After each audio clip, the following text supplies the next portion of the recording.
8. 남패자의 수림 속에서. 항일 무장투쟁이 거저에 이루고 있던 1930년대 후반기에 일본 제국주의자들은 조선인민 혁명군에 대한 군사적 공세를 강화하는 한편 정포로 얻지 못한 것을 회유 공작으로 얻어보려고 지긋게 책동하였다. 적들은 혁명에서 배신한 자들을 유격대우에 들이밀어 귀순 공작만 잘하면 혁명군을 내부로부터 사상적으로 와해시킬 수 있다고 보았다. 그들은 귀순 공작의 앞장에 혁명을 중도에서 포기해버린 탈락분자들과 배신자들을 내세웠는데 그 중에는 위대한 수령님의 옛 동창생들과 혁명활동 연구자들도 있었다. 위대한 수령님께서는 남패자회의에 대하여 언급하실 때마다 화성의숙 시절의 동창생들이며 더두 시절의 동지들이었던 리정락과 박차석이 귀순 공작 임무를 받아가지고 미령에 들어왔던 일을 회고하시었다. 남패자에서 회의를 할 때 리정락과 박차석을 만나던 일에 대하여 여담삼아 말하겠습니다. 박차석과 리정락은 나와 화성의숙에도 같이 다녔고 더두와 건설 동지사도 같이 조직하고 조선혁명군을 꾸릴 때에도 같이 활동한 사람들이었습니다.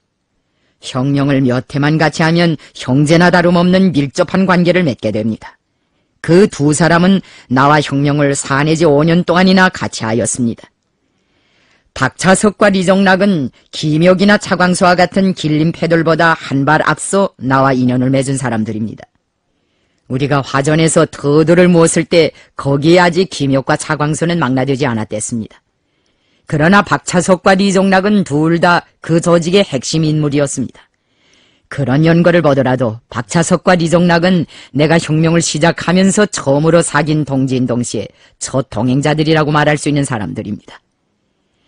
학생 청년운동과 지하투쟁을 하던 사람들이 이러저러한 곡절 끝에 서로 헤어져 한쪽은 산에서 무장투쟁을 하고 다른 한쪽은 적들에게 잡혀가 감옥살이를 하고 이렇게 서로 생사조차 모르고 지내다가 여러 해 만에 다시 만나게 된다면 그것은 매우 의의 있는 해후로 될 것입니다. 그러나 유감스럽게도 우리의 상봉은 즐거운 상봉으로 되지 못했습니다. 왜냐하면 리정락과 박차석은 일본의 관계기관으로부터 귀순 공작 임무를 받아가지고 미령에 나타났기 때문입니다. 그들은 지난날의 혁명동지로서 나를 찾아온 것이 아니라 일본 사람들의 조종을 받는 꼭두각시가 되어 귀순 흥정을 벌리려고 나를 찾아왔습니다. 감옥에 들어갔던 사람들이 그런 흥정에 나섰다는 것은 그들이 나도 배반하고 혁명도 배반했다는 것을 의미합니다. 그런즉 그들은 귀빈이 될 수 없었습니다. 나는 혁명을 배신한 지난날의 동창생들과 자리를 같이 하는 기막힌 체험을 하지 않으면 안 되었습니다. 적들이 인민혁명군에 대한 귀순 공작을 대대적으로 보다 악랄하게 벌리기 시작한 것은 대체로 1930년대 후반기부터라고 생각됩니다. 초기에 일본 제국주의자들은 항일 무장부대들과의 싸움에서 귀순 공작을 기본 정략으로 내세우지 않았습니다. 적들은 정수한 항일 요격부대들과 반일부대들을 군사적으로 제압하는 데 모든 힘을 집중하였습니다. 그들은 군사적 방법 외에 그 어떤 방법도 인정하지 않았고 또 쓰지도 않았으며 허용하지도 않았습니다. 문자 그대로 토벌제일주의만을 주장하고 내밀었습니다. 일본군 수뇌부는 토벌만을 유일한 수단으로 삼으면서 귀순 노름 같은 것은 벌리지도 못하게 했습니다. 아마 그런 노름은 사무라이 정신에 배치되는 유치한 짓이라고 생각했는지도 모릅니다. 그들은 지어 유도적 귀순 엄금주의라는 계율까지 내놓았습니다. 우리는 여기서 일본 군부가 동북의 항일 무장 역량을 군사적 방법만으로도 능히 제거해버릴 수 있는 대상으로 보고 우리의 활동에 군사적으로만 대응해왔다는 것을 알 수 있습니다. 아마 그들은 9.18 사변 당시 장항량의 휘하에 있던 30만 대군이 하루아침 사이에 무너지는 것을 보고 상당한 자신심을 가지게 되었던 것 같습니다. 그러나 군사적 타격만으로서는 항일 요격대가 장성하고 항일 무장투쟁이 발전하는 것을 막을 수 없었습니다. 이렇게 되자 일제는 문화토벌이라는 새로운 장안품을 끌어내왔습니다. 문화토벌이란 지본공작이나 사상공작, 귀순공작 같은 것을 말합니다. 일제 침략자들이 군사토벌과 함께 항일무장투쟁의 발본 세권을 노린 문화토벌 전설에 어떻게 되어 매달리게 되었는가를 그들 자신의 말을 통해 알아보는 것도 흥미있는 일이다. 일본의 사법성 형사국에서 내는 사상월보 제77호 1940년 11월 139 내지 141페이지. 사상월보 제77호에는 다음과 같은 내용의 글이 있다. 공비의 토벌이 왜 이처럼 어려운가 하는 데 대하여 말한다면 공산군은 공산주의에 기초한 끈질긴 투쟁의식에 불타고 있으며 또한 교묘한 선전전술을 가지고 있으며 게다가 지리적으로는 산악의 첩첩한 밀림지대를 유격지구로 하여 적이 공격하면 우리는 퇴각하고 적이 물러가면 우리는 전진한다는 게릴라 전법을 적용하고 있으며 그리고 민중정치공작에서는 특이한 자맹선전공작에 의하여 민중을 획득하기 때문에 절대로 무력에만 의존하는 토벌로서는 성과를 거둘 수 없다는 것은 이해할 수 있으리라고 생각합니다. 무력에만 의거하는 것은 일시 효과가 있지만 결코 발본 세곤의 방책으로는 되지 않는 것으로서 바부의 파리를 쫓는다든가 잡초의 싹을 베는 정도의 효과밖에 없는 것입니다.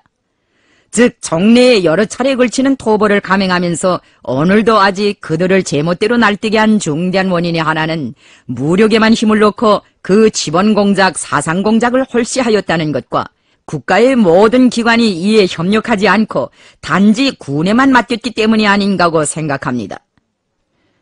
적들은 문화토벌에 미명하에 귀순공작을 대대적으로 벌리는 한편 이비종비 정책에 따라 항일무장대오를 벌이고 투항한 자들과 귀순자들로 토벌대를 모아가지고 다니면서 지난날의 전우들과 상관들, 부하들을 토벌하게 하였습니다. 이비종비란 말을 그대로 직역하면 비적으로 비적을 친다는 뜻으로 됩니다. 적들이 1930년대 후반기에 와서 문화토벌과 같은 비군사적 방법을 보다 적극적으로 활용했다는 것은 그들이 그때까지 만능으로 삼아오던 군사일변도의 정책이 여지없이 파탄되었다는 것을 의미합니다. 군사적 공세만으로는 목적을 달성할 수 없게 되니까 귀순공작과 같은 노절한 노름도 벌리게 된 것입니다. 1937년, 1938년이면 우리의 항일무장투쟁이 전성기에 오른 때입니다. 역량도 대단했고 전과도 대단했습니다. 큰 성실을 한두 개쯤 치는 것은 시군중목도 털 때였습니다. 무장투쟁의 영향 밑에서 대중투쟁도 앙양되었습니다. 그런데 모처럼 거저되어 가던 항일혁명이 열하원정으로 해서 막대한 피해를 입게 되었습니다. 양정우의 일군을 비롯하여 동북 항일연군에 소속된 적지 않은 부대들이 원정 과정에 많은 유생역량을 잃었습니다. 항일무장부대들에서는 도주자와 귀순자들도 생겼습니다. 여러 지휘관들이 무장투쟁을 포기하고 적들의 품으로 기어들어갔습니다. 이런 실종으로부터 적들은 동북의 항일무장 역량이 붕괴 직전에 이르렀다고 보았습니다. 다 거덜난 오합지졸의 무리이니 그 내부도 완전히 사분오열되어 갈팡질팡할 것이다. 이렇게 쳐도 넘어지고 저렇게 쳐도 넘어질 것이라고 타산했습니다. 적들이 문화토벌을 중시하게 된 다른 하나의 요인은 그 당시 귀순공작을 통해 달성한 몇 개 성과에서 재미를 본 데도 있었다고 생각합니다.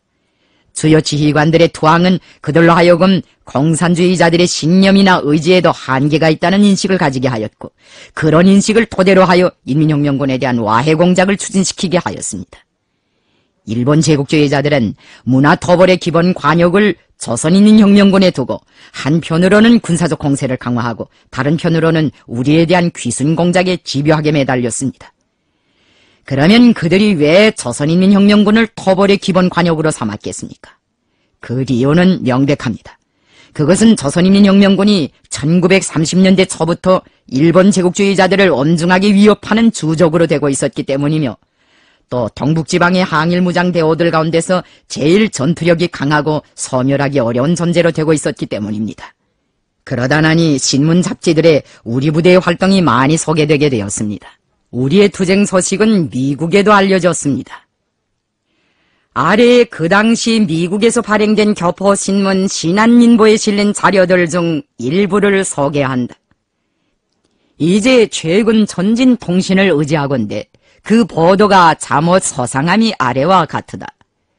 한중의용군 중에 가장 용맹스럽게 싸움 잘하는 군사는 한인 김일송 장군, 내지신문과 기타 한국 측의 소식을 의지하건대 간도를 근거하고 활동하는 김일성 씨의 무장부대가 있어 지난 6월에 국경을 넘어 갑산 보천부를 습격하여 왜군경의 간담을 떨어뜨렸고 그 후에도 동군의 행동이 동아일보와 기타 신문에 자주 보도되었다. 김일성 장군 동설하에 전혀 한인으로 편성한 사단이라고 한다. 그들의 단결 존재는 살아도 같이 살고 죽어도 같이 죽는 데에 있는 것이며 일정 가족식 계통적 지배에다 의협 충령 등 전통적 정신훈련을 겸해서 그 단결이 더 굳은 것이다. 이로 인하여 수령이 한 번 영을 내리면 그 부하가 수하를 헤아리지 않고 내닫는 것이다. 그들의 목적은 다만 민족을 위하여 원수를 갚는 것뿐이요 전략은 많이는 유격 방식을 취하여 신출귀몰하므로 외적으로 하여금 갈팡질팡에 정신을 차리지 못하게 하는 것이다. 소련 군사가의 관측은 만일 1조의 중일 양국이 정식 선전하면 일본이 만주 한모퉁이의 의용군을 당해내려도 군사 20만을 가져야 한다고 한다. 그 말을 믿을 수 있다고 하면 그들의 실력이 몹시 위대한 것이 아니냐. 신한민보 1937년 9월 30일. 일본 제국주의자들은 군사적인 방법도 써보고 사실과 맞지 않는 거짓 선전도 해보고 별의별 오그랑서를 다 쓰면서 조선인혁명군을 완전 소탕하려고 했지만 소용이 없었습니다. 문자 그대로 석수무책이었습니다. 적들이 공세를 강화하면 할수록 우리의 대원은 철벽으로 다져졌고 우리의 투쟁 소식은 날개를 달고 더 넓은 판도로 전파되어 갔습니다. 군사 토벌에서도 재미를 보지 못하고 우리가 잘못되었다고 거짓을 꾸며내는 데서도 재미를 보지 못한 일제가 궁여지책으로 매달린 것이 바로 귀순공작입니다. 적들이 이 공작에 얼마나 큰 기대를 걸고 있었는가 하는 것은 우리 할머니를 끌어낸 것만 봐도 잘 알 수 있습니다.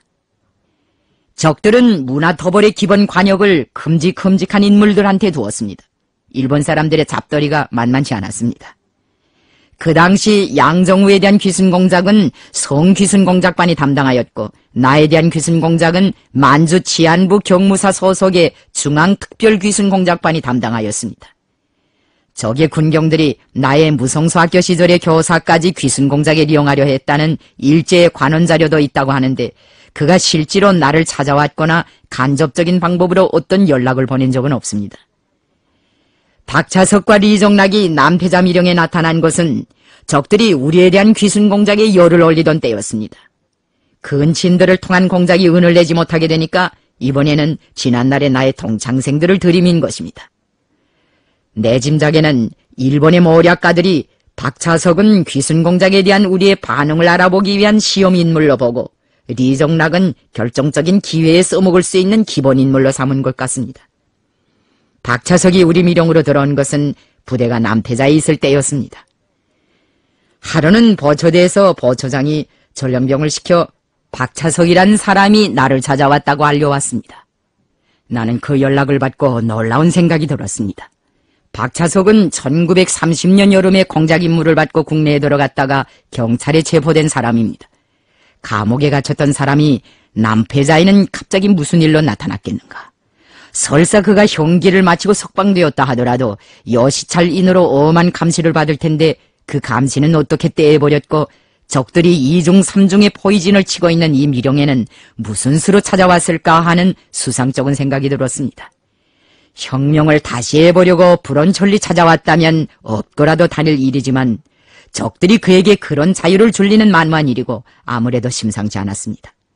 그러나 예감은 어떻든 나를 찾아온 사람이니 만나보기로 하였습니다.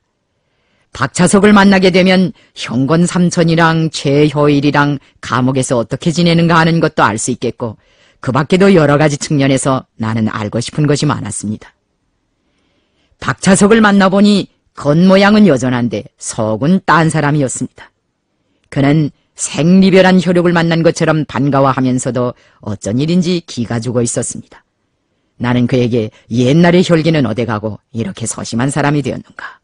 감옥살이도 견뎌냈으니 이제는 앞을 보고 용기를 내라고 했습니다.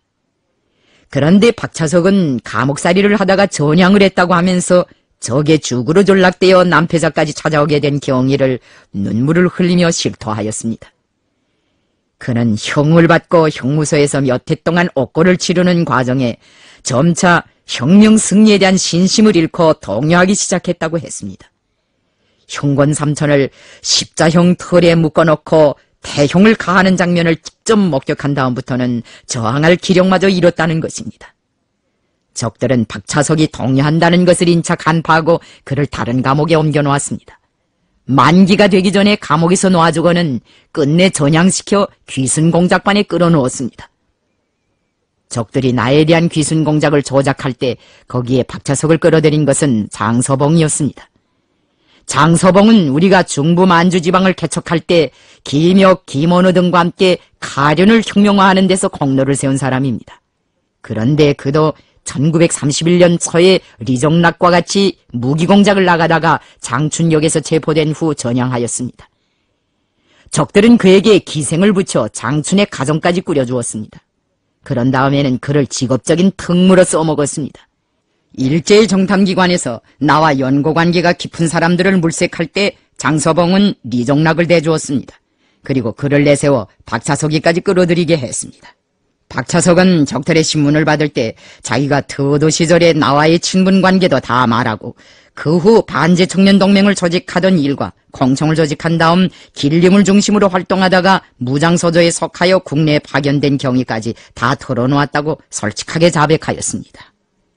나는 그에게 네가 하는 노릇이 너 혼자 하는 것인가 아니면 누가 시켜서 하는 것인가고 따져 물었습니다.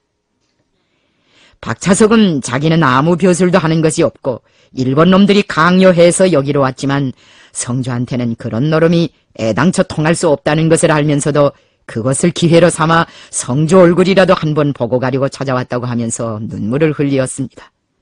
나를 보고 싶어 찾아왔다는 말은 진심인 것 같았습니다. 박차석은 우리에게 필요한 정보도 이것저것 대주었습니다. 그는 우리 할머니를 귀순공작에 끌어들이려고 만경대에 갔던 일까지 다 말했습니다. 평양 태생인 그는 소년 시절부터 형권 삼천과 가깝게 지냈습니다. 그가 형권 삼천을 만나려고 만경대에 자주 다녔습니다. 그런 과정에 우리 할아버지 할머니와도 의사소통을 하는 사이가 되었습니다. 박차석의 말에 의하면 이런 내막을 적들에게 알려주고 나에 대한 귀순공작에 글을 크게 써먹을 수 있다고 내세운 사람이 리정락이었다고 합니다. 박차석은 할머니를 끌고 다니면서 고생시킨 것은 1000만 번 죽어도 씻을 수 없는 죄이지만 할머니의 신변만은 잘 보살펴드렸다고 하였습니다. 그러면서 자기나 리정락이는 짐승보다 못한 인간 추물이며 자기 같은 인간은 100번 죽인데도 할 말이 없다고 했습니다. 박차석이도 우리와 함께 있을 때에는 정의감이 강하고 반일정신이 높은 청년혁명가로서 큰 포부를 가지고 조직활동에 적극적으로 참가하였습니다. 조선혁명군이 결성된 후에는 맡은 일을 책임적으로 수행하였습니다. 그런데 적에게 체포되어 육체가 철수에 묶이게 되자 사상도 변하고 인간성도 무너지고 말았습니다. 그가 그래도 예전날의 것을 조금이나마 지니고 있는 것이 있었다면 그것은 나에 대한 한 가닥의 정뿐이었습니다. 박차석은 일본 제국주의자들에게 고용되기는 하였지만 의식적으로 그들을 협력하거나 또한 그런 대가로 영달을 누리려고 하지 않았습니다. 그저 일본이 강대하기 때문에 혁명이 승리할 가망이 없다고 봤고 그런 데로부터 목숨이나 부지하면 다행이라고 여겼습니다. 목숨을 부지하자니 전향을 하지 않을 수 없었고 전향을 하게 되니 일본 사람들이 시키는 대로 거분거분 따라다니지 않을 수 없었습니다. 그는 귀순공작에 참가했지만 그것을 마지못해 했습니다. 일본 제국주의자들을 미워하면서도 그들의 뜻과 지령에 추종하지 않을 수 없었던 것은 박차석과 같이 혁명적 신념을 저버린 인간들에게 차려진 당연한 비극이었습니다. 나는 박차석을 만나고 나서 사람의 참모습이란 무엇이겠는가 하는 데 대하여 깊이 생각해 보았습니다. 박차석은 나이를 더 먹었을 뿐이고 얼굴 모습은 지난날과 꼭 같았지만 이전과 달랐습니다. 홀은 남아있는데 무엇인가 알석이 없어 보였습니다. 넋이 없는 인간이 돼버렸더란 말입니다. 그러고 보면 사람의 참모습은 결국 사상이라고 말할 수 있습니다. 사상을 빼놓으면 사람에게 남는 것이 무엇이 있습니까? 빈 허울뿐입니다. 사상이 무너지면 인격도 허물어지는 법입니다. 박차석은 사상을 집어던졌기 때문에 무기력한 인간이 되고 말았습니다. 사상을 잃어버린 사람의 모습이란 눈이 없는 얼굴과 같습니다. 나는 박차석이 변질되었다는 것을 알면서도 적의 수중에서 다시 그를 빼앗아내는 심정으로 여러모로 해설도 하고 증거도 많이 해주었습니다. 적이 나의 옛 동지를 빼앗아갔는데 나는 왜 그를 도로 빼앗아내지 못하겠는가 하는 반발심이 작용했다고 해야 할지. 터도 시절에 박차석으로 완전히 개조하지는 못한다 하더라도 애국심 하나만이라도 되살려주고 싶은 것이 나의 심정이었습니다. 내 가슴에도 박차석에 대한 예정은 남아있었습니다. 사람이 민족 앞에 죄를 지으면 사람답게 살 수도 없고 죽을 수도 없다고 내가 말했더니 박차석은 내 말을 긍정하면서 일제놈들에게 전향한 다음부터는 사는 것도 귀찮아지고 하루하루가 그대로 고역이다. 이렇게 살 바엔 목숨이나 부지해서 뭘 하겠는가. 죽자 하고 결심했는데 용기가 없으니 자살도 못하겠더라. 오늘 성주를 만나서 말이라도 나누고 보니 마음만은 가벼워진다. 더 살고 싶은 생각이 없으니 죽여달라. 죽어도 성주선에 죽고 싶다고 했습니다. 나는 그에게 너 하나 죽인데야 내 마음이 가벼울 수 있는가. 내가 지은 죄를 씻기 위해서도 그렇고 지난날 함께 혁명을 하던 동지들과의 의리를 봐서도 그렇고 이제부터라도 양심과 체면을 가지고 새 출발하라고 하였습니다. 박차석은 내 말을 명심하겠다고 하였습니다. 사실 그때 우리 동무들은 박차석을 처단하자고 하였습니다. 그렇지만 내가 막았습니다. 상대가 자기 죄를 솔직하게 다 털어놓고 반성하였기 때문에 끝까지 인간적으로 대해주었습니다. 나는 그에게 대원들이 잡아온 멧돼지 고기도 대접하고 그와 마주 앉아 술도 몇 잔 나누었습니다. 그런 다음 사령부 천막에서 하룻밤 재우면서 사람답게 살라는 충고를 해주고는 돌려보냈습니다. 박차석은 내 앞에서 한 맹세를 어기지 않았습니다. 나의 부탁대로 저 부모님들에게 보내는 내 편지도 전달하였습니다. 박차석이 남패자 미령에 들어왔다가 무사히 살아나간 것을 보고 적들은 얼마 후 다시 리종락을 미령에 들여보냈습니다. 리종락을 남패자 미령에 데리고 들어온 것은 림강에 갔던 서조였습니다. 그의 겨울 우리는 대원들의 겨울옷을 해결하려고 한 서조를 림강으로 파견하였습니다. 서조는 임무를 수행하는 과정에 물자거리에 섬씨 있는 장사꾼을 하나 만났습니다. 그 장사꾼은 일본 사람들한테도 봉사하고 우리 유격대에도 물자를 대해주면서 양다리 치기를 하는 사람이었는데 우리의 서조를 만나자 흥정을 걸었습니다. 당신들이 요구하는 선과 섬을 전달해 줄 터이니 그 대신 일본군의 군속 한 명을 혁명군 사령부까지 데려다 달라고 했습니다. 서조 책임자는 그 흥정에 동의하면서도 조건부를 내걸었습니다. 우리가 많은 짐을 가지고 가려면 도중에 시끄러운 일이 없어야겠는데 너희 상급에 말해서 혁명군에 대한 도발을 중지하게 하라고 했습니다.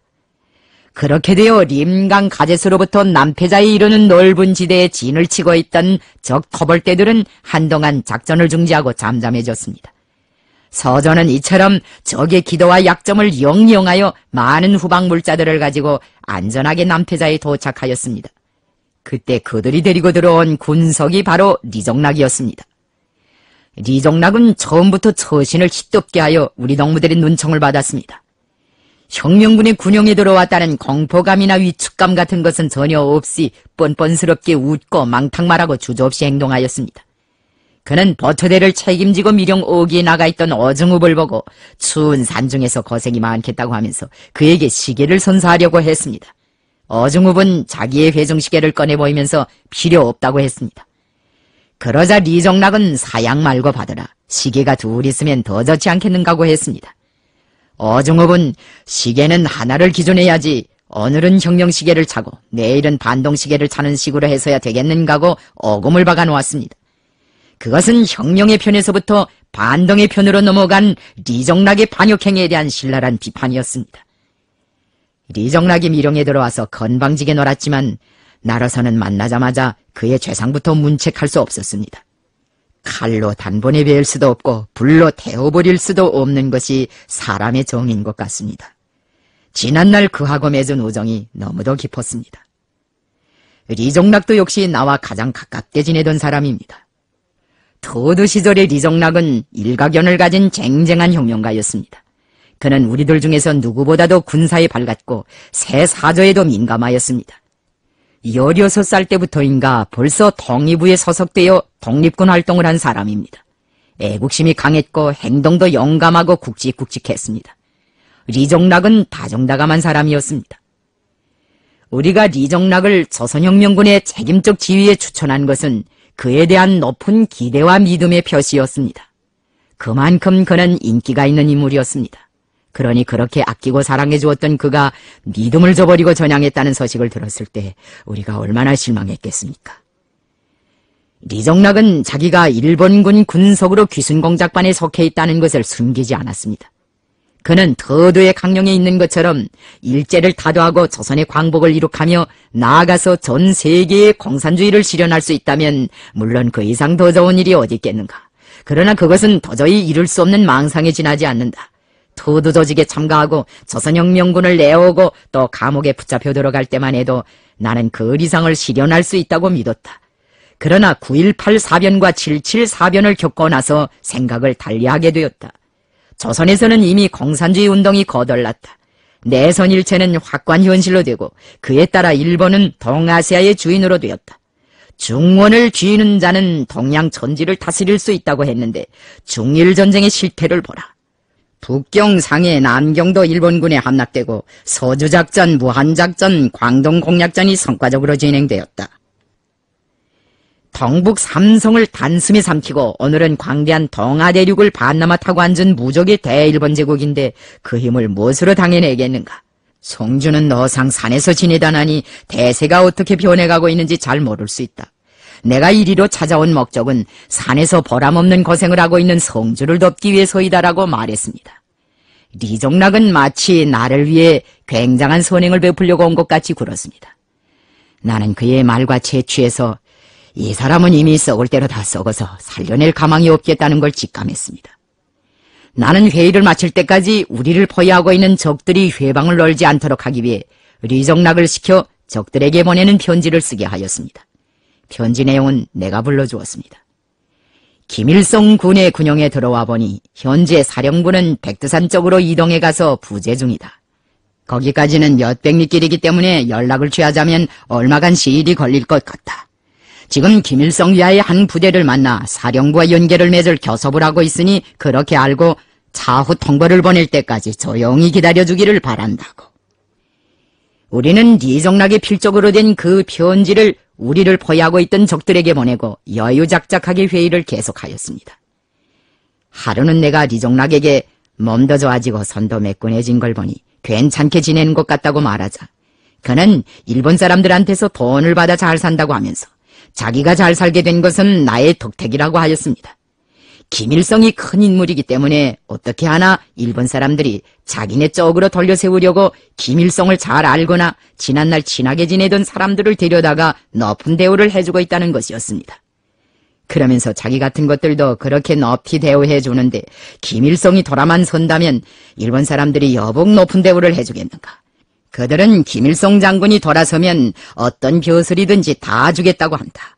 조선군 사령관 자리도 좋고 또 다른 벼슬 자리도 좋고 달라면 다 주겠다. 조선군 사령관을 하면서 조선을 관할하든지 또 여기에서 한 자리 하면서 만주를 관할하든지 뜻대로 하라. 어느 쪽이든 관할하면서 일본과 합작만 해주면 좋겠다. 앞으로 태평양 서부 연안으로는 불피코 미국의 세력이 뻗쳐와서 일본도 조선도 만주도 다 삼키자고 할 터인데 아시아 사람들끼리 손을 맞잡고 미국을 견제하고 쳐물리쳐야 아시아에 살 길이 열린다고 말했다고 하였습니다. 일본 사람들이 아주 교활하였습니다. 그들이 리종락을 들여보낼 때 귀순하라는 말을 해서는 통하지 않으리라는 것을 알고 이른바 합작이라는 타협안을 가지고 의논해보라는 과업을 주어 들여보낸 것입니다. 미국의 세력을 견제하기 위해 아시아 사람들끼리 합작하자는 것은 일본 사람들이 한때 요란스럽게 표방한 대아시아주의의 표현입니다. 일본의 주도하에 아시아 사람들을 위한 번영하는 아시아를 만들자는 것이 대아시아주의라고 일본 사람들이 굉장하게 떠들었습니다. 그러나 그 말을 거지들을 모조리가 어디 있겠습니까? 대아시아주의는 아시아에 대한 일제의 독점 야욕을 가리우기 위한 하나의 방패였습니다.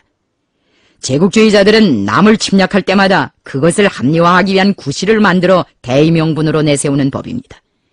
그들은 야마도족이 우월함을 거창하면서 세계는 일본을 중심으로 하는 하나의 집안이라는 발갱이루의 사상을 거취하였습니다.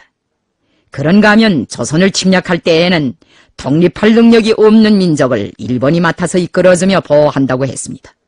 만주를 칠 때에는 자위권의 발동을 구실로 삼았고, 만주국을 날조할 때에는 어족협파와 왕도락토 군서를 떠들었으며, 중일전쟁을 도발할 때에는 폭도화된 중국에 보호를 준다는 폭지응징이니 갱생신진화 건설이니 일만지 삼국의 결합이니 하는 따위의 구호를 내들었습니다. 리종락이 대아시아주의라는 것을 자꾸 설교하기에 나는 만일 우리가 일본에 쳐들어가 철권으로 일본 사람들을 꼼짝달싹 못하게 만들어 놓고, 자, 이제부터 조선의 주도하에 대아시아주의를 피우겠다고 선언한다면 어떻게 될 것 같은가? 그래도 일본이 대아시아주의를 정당한 것이라고 하면서 받아들일 것 같은가고 물었습니다. 나는 또한 당신이 일본을 무적 필승의 존재로 묘사하는데, 그렇다면 왜 그들은 몇 해째 조선인혁명군을 군사적으로 제압하지 못해 그토록 골머리를 앓는가? 일본이 무적 필승이라면 왜 정정당당한 방법으로 우리를 평정할 것이지 당신과 같은 사람들을 거간꾼으로 내세워가지고 유치한 귀순 공작을 벌리는가고 하였습니다. 리종락은 그 물음에도 온전한 대답을 하지 못하고, 그거야 일본 사람들이 김일성이라는 사람을 아껴서 그런 거지 다른 것은 없을 것이라고 하였습니다. 그는 강승 약패는 어쩔 수 없는 세상 이치인데 승산도 없는 항전은 그만두고 일본 사람들의 제의를 받아들이라고 하면서 지금 남패자 주변에만도 세계 사단 병력이 물샐 틈 없는 포위망을 쳐놓고 있는데 우리가 항전을 포기하지 않는 경우에는 덕가스나 무슨 신식 고성능 대포로 우리를 멸살시킬 것 같다고 했습니다. 나는 리종락에게 일본 사람들이 조선군 사령관이 아니라 총리 대신을 시킨데도 우리는 투쟁을 포기하지 않는다. 덕가스를 뿌리고 고성능 대포도 쏠 테면 쏘라고 하라. 그러나 조선인혁명군은 굴하지 않는다고 하였습니다.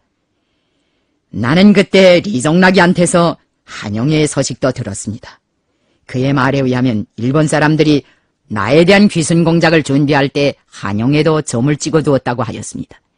그러나 한영애가 단연코 반대했기 때문에 동원시킬 수 없었습니다. 리종락은 한영애가 신의주 감옥에서 자기와 함께 징역살이를 했는데 성주에 대한 의리가 보통이 아니더라고 했습니다. 자기도 일본 사람들의 지령을 받고 한영애를 귀순 공작에 끌어놓으려고 말꼭지를 뗐다가 본전도 못 찾고 면박만 당했다고 하였습니다. 한영애는 나는 그따위 노절한 일은 하지 않는다. 당신도 안 하는 것이 좋겠다. 김성주가 그따위 귀순 노름에 넘어갈 사람인가고 하면서 되게 비판을 주더라고 하였습니다. 나는 그 말을 듣고 한영애를 고맙게 생각했습니다. 그 대신 리종락에 대해서는 혐오감을 금할 수 없었습니다. 보라, 한영애 같은 여자도 지조를 지켜 전향을 안 하고 버티는데 정락이 당신은 혁명을 집어던진 것만으로도 성차지 않아 일본 놈들 밑에서 개질을 하고 있는데 창피하지 않은가? 사람이 변해도 너절하게 변했다고 꾸짖었습니다. 나를 설복하는 것이 부질없는 짓이라는 것을 깨닫게 된 리종락은 대원들에게 낚시를 걸려고 하였습니다. 우리 경희대원 한 사람을 만나서 부모가 있는가, 가족들이 그립지 않은가고 하면서 일본 사람들이 전에는 유격대를 사로잡으면 다 죽였지만 지금은 살려줄 뿐 아니라 신세를 거칠 수 있게 해준다.